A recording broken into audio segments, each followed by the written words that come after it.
Welcome to Burning Bright, a weekly podcast presenting poetry and prose from Passager. I'm so excited to see my poems in print. The 2025 Passager poet is Angie Minkin. Her work is featured in Passager's Fall 2025 issue. On this episode of Burning Bright, 4 of Angie's award-winning poems. Angie wrote a crown of sonnets that linked several generations of the women in her family. A standard crown of sonnets contains 7 sonnets, with the last line of each sonnet becoming the first line of the next, and the final line of the 7th sonnet repeating the first line of the first sonnet. Passager published 5 of those sonnets. Angie said that after her grandfather died, her grandmother was truly impoverished and wanted her children to be cared for, so she sent them to live in a Jewish home, a combination orphanage and foster care facility. Here's Angie's sonnet, Song of My Grandmother as She Gives Up Her Children at the Jewish Home. My mother's feet froze before she slammed the door when my grandmother left her at the home. Bubby's jaws set, feet dragging on the floor, leaving the kinder to beds, to food. Gone was her hope, her money, all gone, alone since her husband died from the flu. Had to find odd jobs to sew masks and shrouds. No crone she, but felt old as she worked to weave time and pay rent. That monthly nut felt like stones heavy in her pocket. But those kids were safe at the home. She thought their smiles shone wide. Tooraloo, her sad refrain at night, unheard. And my mother's prayers, too, unheard. But I learned to tap dance there. Song of My Grandmother as She Gives Up Her Children at the Jewish Home. Angie Minkin said, growing up in that kind of place certainly wasn't ideal, but one good thing that came out of it was that my mother learned to dance. Here's Angie's sonnet, Song of My Mother as She Tap Dances in the Kitchen. The woman I will become applauds me, and I applaud my mother. Her shuffle, her kickball change in socks, anklets lacy, thin and white. They broke my heart, break it still. The big band music she loved, Glenn Miller, or maybe Count Basie.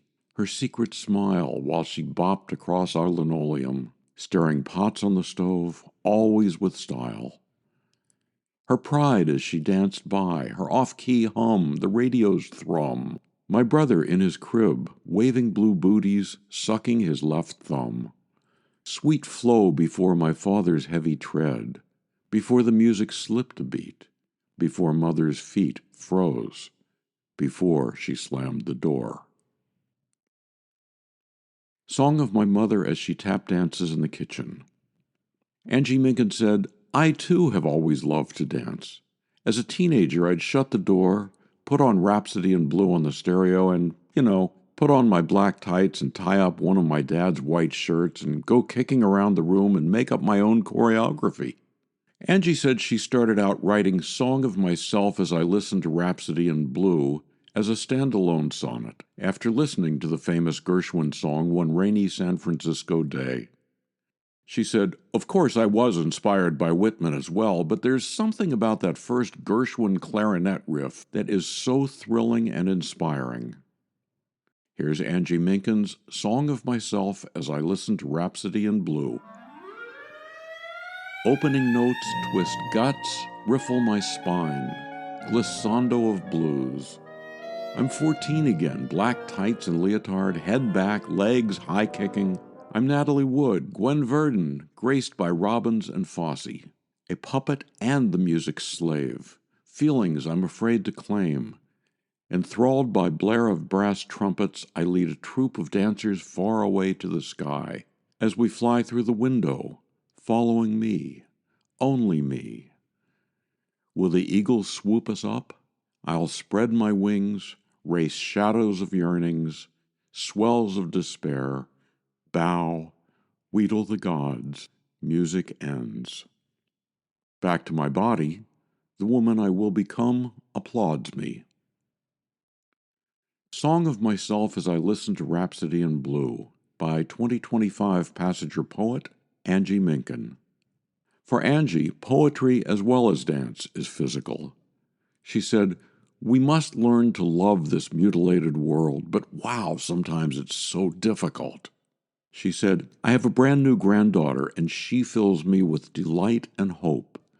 May the world be kind to her. May she be kind to the world."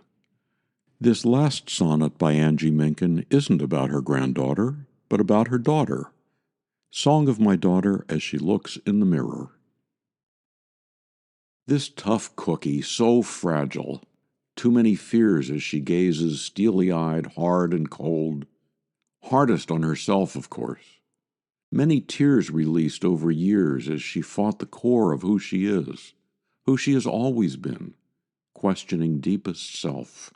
Her shell, a crust wintered over, a wren, a shaken moon thrust off orbit until she finds, as she must, hidden armor, inner wild warrior, until she sees herself as hawkwoman with choices, a long taproot.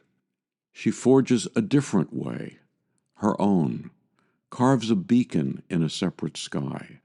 We applaud her, proud plumb line of boobies, aunts, and mother. Angie Minkin's Song of My Daughter as She Looks in the Mirror.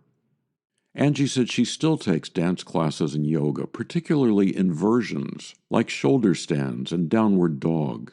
She said, "Being upside down changes your perspective. It helps you see something old in a new way."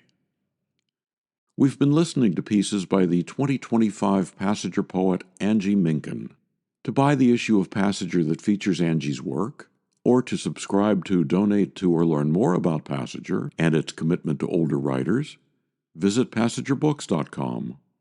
Passenger offers a 25% discount on the books and journal issues featured here on Burning Bright. Visit our website to see what's on sale this week. Special thanks to 2024 Passenger poet Joyce Schmid and Bates College intern Mary DeWitt for their interviews with Angie. For Christine, Roseanne, Mary, Asher, and the rest of the Passenger staff, I'm John Shore.